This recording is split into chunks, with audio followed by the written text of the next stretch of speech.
the Great Reset. Well, almost everyone. There's one guy who's got the power to do something to stop it, and you know exactly where I'm going. And they made a mistake. They tried to get Trump on their side, so they invited Donald Trump to Davos, I think a couple of times. But in January, when Donald Trump, I think, really began to see the beast that he was up against, he went to Davos, to the World Economic Forum, and he stuck a mega finger in their eye.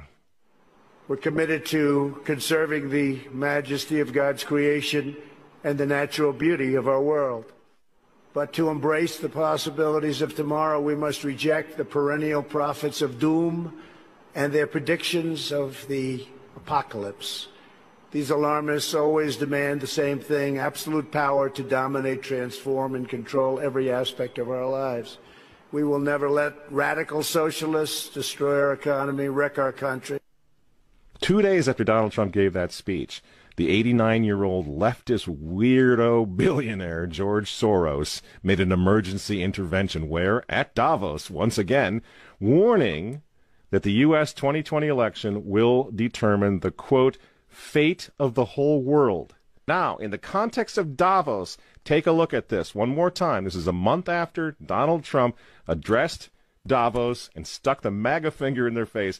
Here's what Francis, the Vatican, and Jeffrey Sachs had to say in response. And it is a dangerous country right now. It will be absolutely dangerous if Trump wins re-election. Trump wins re-election. Trump wins re-election. Francis invited this guy to the Amazon Synod as an honored guest and advisor. He's also Bernie Sanders' advisor.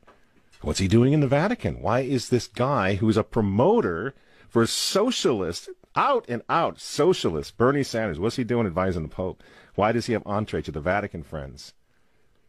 Sachs supports abortion and contraception, but that's not a problem for the Vatican. For the Vatican, for Pope Francis, and for his friends at the UN, Donald Trump is the problem, obviously, friends. Clearly, I consider the Trump administration a danger to the world, but I regard it as a purely temporary phenomenon that will disappear in 2020. Do you get it? Do you see why there's so much hate for Trump? Because with all of his faults, again, he's the capitalist. He's not the globalist. He never will be one of them, which is why he pulled the United States out of the Paris Climate Agreement. Donald Trump pulled the United States out of the World Health Organization. That's Bill Gates and company. And now he's threatening to pull the United States out of the World Trade Organization. People say, yeah, well, Donald Trump got married twice. He's a bad guy. Really? He's right in the face of the demons on this, friends. Nobody ever said he was a saint. He's knocking the sacred cows of the United Nations down all over the world right now. The General Assembly routinely votes 185 against the United States on almost everything right now. And you remember, speaking of the United Nations, in November of 2019, again, right before COVID landed, Trump went to the UN, on the floor of the General Assembly, and he declared war on globalism.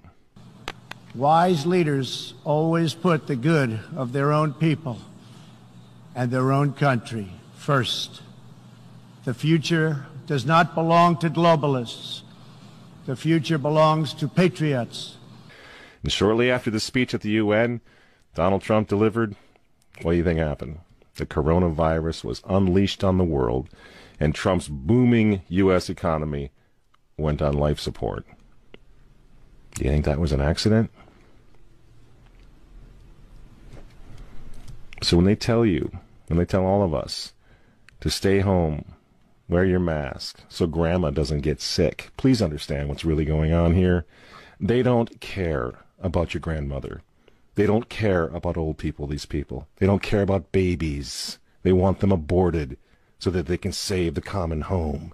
Abort babies, millions of them all over the world. They don't care about babies. They don't care about old people. In fact, if you want to save your grandma, tell the globalists to stay the hell away from her. You remember how some of them, like Cuomo and characters like this, were running COVID recovering patients through nursing homes? That's how much they care about grandma. And the name of the game now is to bring the United States economy